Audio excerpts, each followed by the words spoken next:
Meu nome é Larissa da Rosa Almeida, tenho 24 anos. Eu tenho o ensino médio concluído. Iniciei o curso de publicidade de técnico, no caso, e não concluí porque eu estava grávida na época.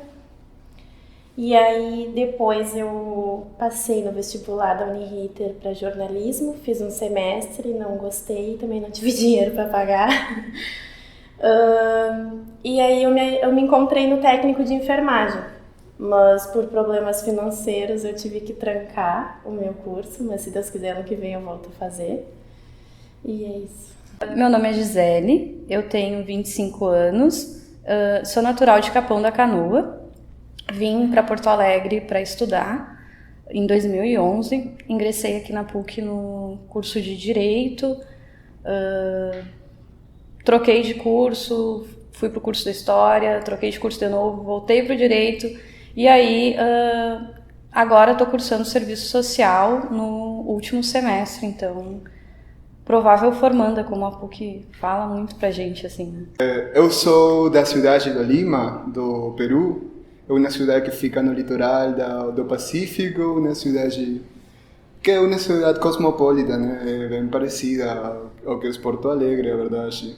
Mas também com muitas diferenças, muitas semelhanças, porque eu acho que no final os povos são bem semelhantes. Então, minha formatura é na biologia, eu sou biólogo. Eu vim cá ao Porto Alegre para fazer o mestrado. Estou fazendo agora mestrado na zoologia. Tá, então eu me chamo Verônica Bernardo, eu tenho 24 anos. Eu sou natural de Porto Alegre, mas eu me criei em Alvorada. Aí depois, agora fazem uns 5 anos que eu voltei para cá. Eu iniciei a faculdade de Serviço Social em 2011. Aí, por diversos problemas também com relação ao trabalho, eu não pude terminar no tempo hábil e agora eu tô terminando depois de uns 6 anos. Sou casada, tenho uma filha, moro aqui na Zona Norte de Porto Alegre e atualmente estou fazendo estágio em serviço social. Eu tenho 22 anos, vou fechar 4 anos agora em formação em saúde mental como acompanhante terapêutico, né? E tenho até o 6º semestre da faculdade de psicologia. Dentro disso eu me especializei mais na área da saúde mental, onde eu comecei e não parei. Meu nome é Pamela, eu tenho 28 anos e comecei meus estudos acadêmicos aqui na PUC em 2007, quando eu entrei em hotelaria. Eu emendei, né, o ensino médio já com a graduação. Eu comecei trabalhando com aproximadamente 13 anos. Foi minha primeira atividade remunerada, por assim dizer. Eu sempre fui babá dos meus primos mais novos, então essa atividade remunerada era sendo babá de uma prima e, ao mesmo tempo, eu trabalhava no mercadinho de um tio. Depois disso, eu tive a experiência de jovem aprendiz. Na época ainda era a lei do menor aprendiz. Eu, nessa empresa, tinha 16 anos, estava como menor aprendiz. Aí fiquei até os 18. E na saúde mental eu comecei por causa de um contrato emergencial num residencial terapêutico que o município teve que criar da noite para o dia porque eles interditaram uma casa-lar na qual pessoas se encontravam num cárcere coletivo, né, à base de água e polenta. Minha experiência de trabalho, tá? Então, eu comecei a trabalhar aos 17 anos, eu acho, numa empresa que tinha um tio meu que se dedicava basicamente a processamento textil, né? Então, eu fazia um pouco o controle dos trabalhadores, eu aprendi um pouco aí como era fazer a administração de uma pequena empresa, sabe? Eu estive aí meio ano porque eu tinha que poupar para ter dinheiro para postular a universidade lá no Peru. Meu primeiro emprego foi numa empresa de telemarketing e foi bem complicado porque telemarketing não é fácil de trabalhar. É muita gente, é muita cobrança e o salário é muito ruim. Tu trabalha 6 por 1 e tu não tem vontade de trabalhar, porque tu não é motivado lá dentro. Tu é só cobrado, motivado não. Só que depois que tu entra uma vez pro mundo do telemarketing, parece que é só para isso que tu serve, só pro telemarketing.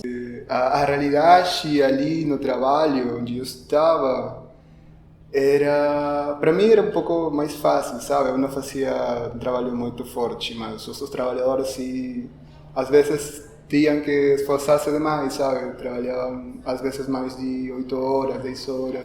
Foi pelo Pronatec, né? Então eu fui mais ou menos fazendo uma coisa assim, tipo, esse tipo de curso que está disponível eu não tenho vontade de fazer, esse também não, esse me agrada, então talvez eu consiga, talvez eu me dê bem neste.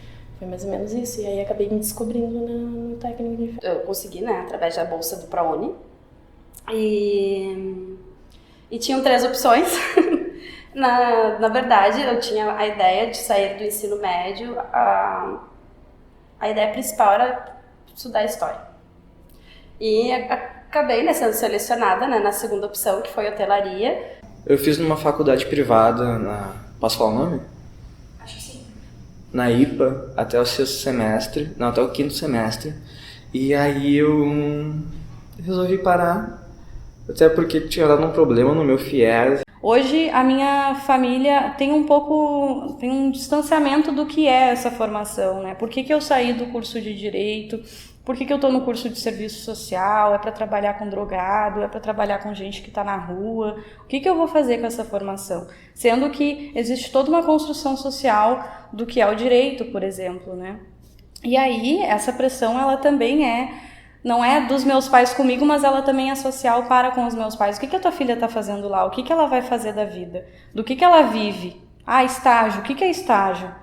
E a própria releitura que se tem hoje de estágio, quando no período que eu comecei lá o meu primeiro estágio de jovem aprendiz, eu fazia qualquer coisa, eu limpava a prateleira, né? E hoje o que eu faço com esse, enquanto o estágio enquanto um espaço de formação, né? Enquanto o profissional em formação, essa leitura ela acaba sendo difícil às vezes, dependendo do nível de alienação que tu te envolve, assim.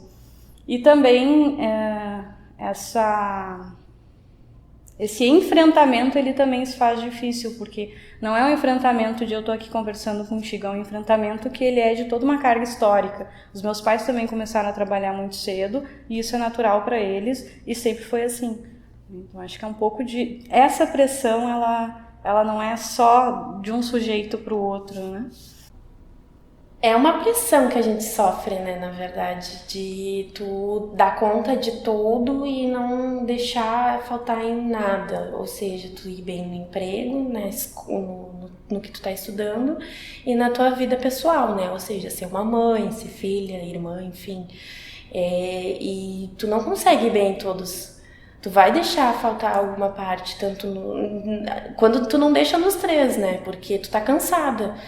Tu trabalha o dia inteiro, à noite tu tem que estudar ainda, e aí chegar em casa tu não tem, nem consegue dar atenção às vezes pro filho ou pra mãe.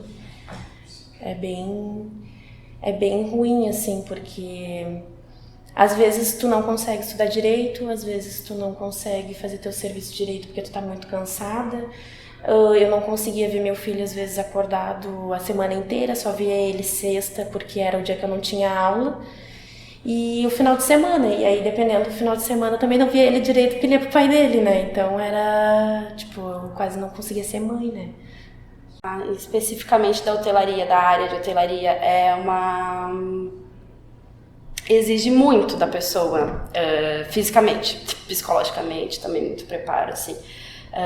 É muito trabalho, aquelas coisas que, né, acabam sendo corriqueiras, habituais, mas que cansam mesmo, assim. É hora extra mesmo, é funcionário multi-tarefas e bastante pressão. Por exemplo, a minha chefe na época tinha filha pequena. Só que, claro, né, não vamos comparar os mundos, né? E ela não precisava levar a filha dela no médico porque tinha o pai que podia fazer isso, ou filha, enfim.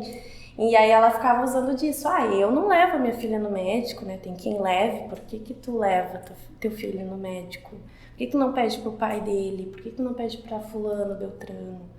Sabe? E aí agora, quando eu me formar, eu sinto um pouco de dificuldade justamente por essa questão de gênero, porque eles ainda sentem, as pessoas quando te veem, elas olham simplesmente o que a tua casca tá mostrando, né? E aí na minha casca, então, ele mostra o quê? Mostra uma pessoa trans, travesti, que quer trabalhar, mas que não seria o lugar dela estar trabalhando, né? Ela teria que estar em outros espaços, marginalizada. E as pessoas não se mostram favoráveis ou abertas a entender que não, que as pessoas trans e travestis, elas estão em determinado espaço por N questões que fazem elas estarem ali, né? Mas eu acho que é isso que a gente tem que fazer. Eu acho que o meu papel é tentar romper com isso e mostrar que não, que a gente pode estar em qualquer espaço como qualquer outro tipo de pessoa. Se eu puder não ir no banheiro pra ficar ali disponível, é melhor. É quase isso que eles dizem, entende? Então, tipo, eu tenho que sair pro meu intervalo. E se eu tiver no meu intervalo ainda perto do telefone ele tocar, eu tenho que atender, segundo eles, né? Eu não... Então a cobrança agora é bem maior, ou seja, eu tenho que ser integral mesmo lá, não posso nem ir ao banheiro, se depender deles. Essa é um dos pontos, assim, que geralmente, ou a pessoa não tem uma formação, ou eles contratam os hoteleiros para ficarem no front, assim, vão ser o recepcionista, né, vai trabalhar na área de governança, mas assim, os cargos de chefia mesmo, de gerência, tu consegue assim chegar a ser um supervisor, mas assim, o que eu vejo, a tendência é que os gerentes de hotéis, meios de hospedagens, eles são administradores, não são hoteleiros. Então, tem também toda essa disputa de campo também, né, dos hoteleiros. Bueno, voy a ser crítico en esta parte. Las leyes ambientales, viéndolo desde el punto de vista productivo de una actividad que va a generar cierto nivel de lucro, que va a generar, por ejemplo, las minas generan mucho lucro en nivel de impuestos, entonces el gobierno, que es el que pide que se realice ese tipo de consultorías, siempre trata de tirar abajo la parte ambiental en el sentido de que trata de disminuir los límites y trata así de que las empresas no tengan que gastar tanto en la reparación que se le da al ambiente, ¿no? Eso yo creo que es un fenómeno que ocurre también acá en Brasil, en la parte de biología. Entonces siempre están los dos lados, ¿no? La parte de la conservación, que es un lado en el cual siempre tratas de tener un desarrollo sostenible, un desarrollo sustentable para que los pueblos puedan seguir viviendo como lo han venido haciendo desde hace muchos años. Y tienes el otro lado, que es el lado propiamente productivo, el lado de los empresarios que siempre buscan tener mayor cantidad de ganancia, ¿no? Entonces yo creo que eso es un problema de la región. Yo no sé si de acá a unos años vaya a mejorar, ¿sabes? Yo he estado viendo que la tendencia en la región es justamente lo contrario, es disminuir cada vez más el cuidado que puedas tener con el ambiente y traer más inversión de afuera. Entre más inversión venga, mejor. Para eles, não? Para mim, não. O meu cotidiano, então, né, ele é bastante complexo. Quando a gente fala de jornadas de trabalho, às vezes eu consigo chegar à conclusão que eu tive 5 jornadas de trabalho, assim. Sair de casa de manhã, ir para o estágio. Nesse momento eu não estou na bolsa de iniciação científica, mas foi isso durante toda a minha formação. Então, ir para o estágio, sair do estágio, ir para a bolsa de iniciação científica, participar de alguma atividade da militância, sei lá, vai ter ato no centro, vai para o centro, volta para a aula, chega em casa, faz comida, limpa a casa, estende a roupa, faz alguma coisa de casa e vai dormir. E aí no outro dia, tudo de novo, assim, às vezes da meia-noite às 6 é o tempo que tu chega em casa, toma banho, come, no outro dia de manhã levanta, lava o rosto e sai. Esse é o da meia-noite às 6, assim.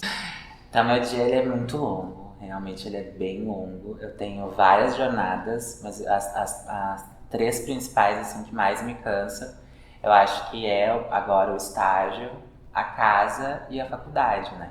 Porque daí eu me desdobro de manhã, eu saio volta de umas 8h30, porque eu pego às 9 no trabalho. E esse trabalho, ele me consome toda manhã, e metade da minha tarde. Então eu saio de lá às 3 horas. Saindo de lá às 3 horas, eu não posso fazer mais nenhum tipo de outra atividade, tenho que ir pra minha casa, porque eu não recebo muito suporte assim do meu companheiro com relação a ajudar a limpar a casa, fazer as coisas domésticas. Assim.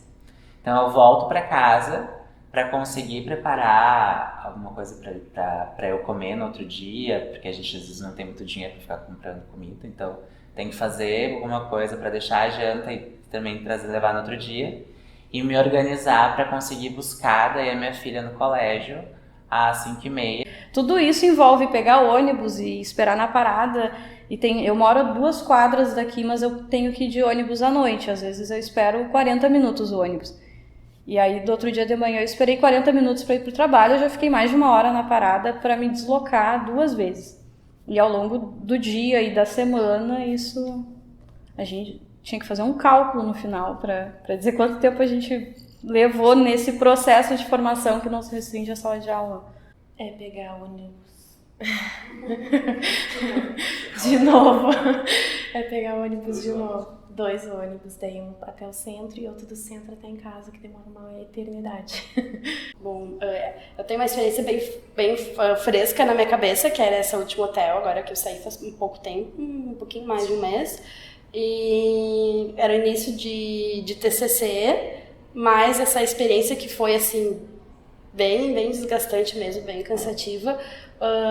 Particularmente, por eu dormir pouco, ter pouca necessidade de sono em determinados períodos, né? Eu conseguia emendar, mas por um desejo muito grande mesmo de fazer alguma coisa, de encontrar os amigos, de poder estar na rua, respirar um ar, olhar, assim, poder simplesmente sentar também num parque se eu quiser e ver o pôr do sol. São coisas que eu faço muita questão na minha vida de preservar. Então acho que isso que me trouxe também um desgaste muito maior, né, do que simplesmente seguir de forma automática, só trabalhar, estudar, acordar, trabalhar, estudar.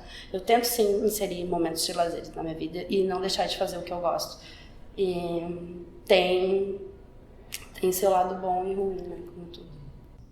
Porque muitas vezes a gente se perde dentro do trabalho, né? A gente, não, porque eu tenho um TCC para fazer, eu tenho que fazer aquela teoria para tal coisa, eu tenho que apresentar tal coisa, eu tenho que fazer o estágio tal em tal lugar. Mas aí a pessoa não para, não pensa, não se alimenta direito, né? Então, que se trabalhe o físico e o emocional antes do trabalho, né? Porque, querendo ou não, isso vai aparecer em tendinite, vai aparecer como dores nas costas, vai aparecer como dores de cabeça, vai aparecer como depressão. O pensamento que eu deixo aqui é usar o conhecimento ao seu favor, né? Seja qualquer conhecimento. Pode ser o conhecimento no grafite, conhecimento no esporte, conhecimento de moda, qualquer conhecimento.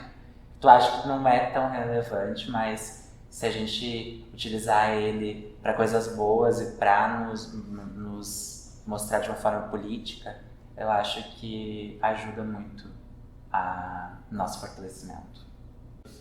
É como dizia o velho Marx, né? Trabalhadores do mundo univos. Eu acho que essa é a grande questão, assim, pra gente. E aí tem toda uma trajetória que eu acabei não falando de militância, mas que acredito nisso sim, e a gente precisa estar consciente desses processos, se inserir nesses processos, acompanhar, viver isso junto, sair um pouco da universidade, né? Acho que uma coisa que eu aprendi é que a gente não pode ficar dentro desses muros, e dentro do que eu pude eu me comprometi com isso ao longo da minha formação.